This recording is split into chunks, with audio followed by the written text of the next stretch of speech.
Pertanyaan dari Pak Oki Paramarta, PHK kepada karyawan tetap yang masalahnya dengan performa karyawan yang menurun. Apakah aturan PHK yang mana, Pak Denny? Oke, ini performa menurun ya. Performanya menurun. Jadi ini juga sangat bergantung kepada klausa yang ada dalam PKB atau PP di perusahaannya, ya. Karena kalau pintu PHK-nya performa karyawan menurun nggak ada, pintu PHK-nya nggak ada, ya. Pintu PHK-nya nggak ada yang spesifik ke sana. Yang paling dekat dengan keadaan performa menurun biasanya diarahkan kepada surat peringatan. Surat peringatan biasanya karena tidak cakap ya, dianggap ya. Ya, surat peringatan. Nah, PR besarnya kalau kita mengarahkan kepada surat peringatan, maka pastikan di dalam ketentuan peraturan perusahaan atau PKB yang ada di perusahaan kita itu sudah jelas isinya. Jadi jangan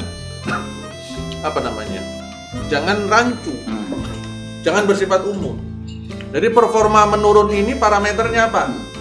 Itu dulu. Di beberapa perusahaan yang saya kenal di Batam tuh ada yang saya cukup salut nih ya. Perusahaan di Batam, di daerah Muka Kuning ya, di Batam Indo, di kawasan Batam Indo, itu mereka memiliki satu PKB. Ini PKB Pak, artinya sudah dirundingkan dengan serikat. Mereka bisa itu memasukkan satu klausa yang berbunyi begini nih. Apabila salah satu kriteria surat peringatan kedua adalah karyawan mendapatkan nilai D. Kebetulan D itu adalah yang jelek ya. C sedang, B bagus, A istimewa. D jelek, E brengsek, gitu kan. Sangat buruk.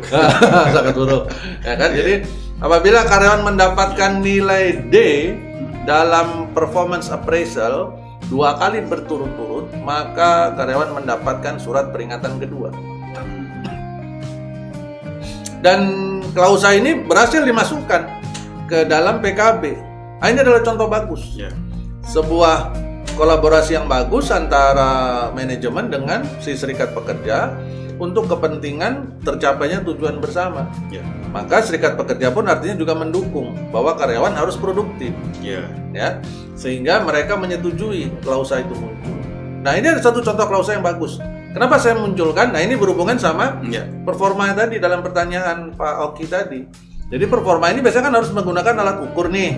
Alat ukurnya yang paling umum adalah performance appraisal atau penilaian prestasi kerja, penilaian kinerja yang biasanya dilakukan apakah itu 6 bulan sekali atau setahun sekali.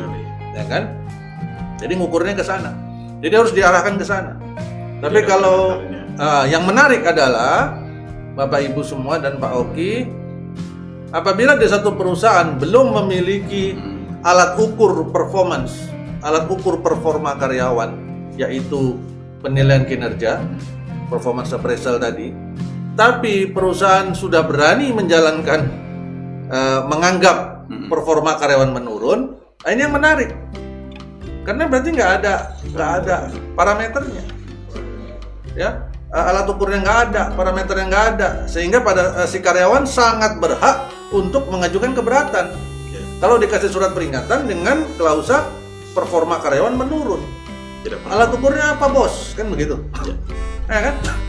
Ya karena kamu kelihatannya sekarang sudah semakin menurun, ya apanya bos yang menurun bos, gitu kan? Berat badan, kan begitu. Ngomongin berat badan nanti banyak yang tersinggung di ruangan ini saya.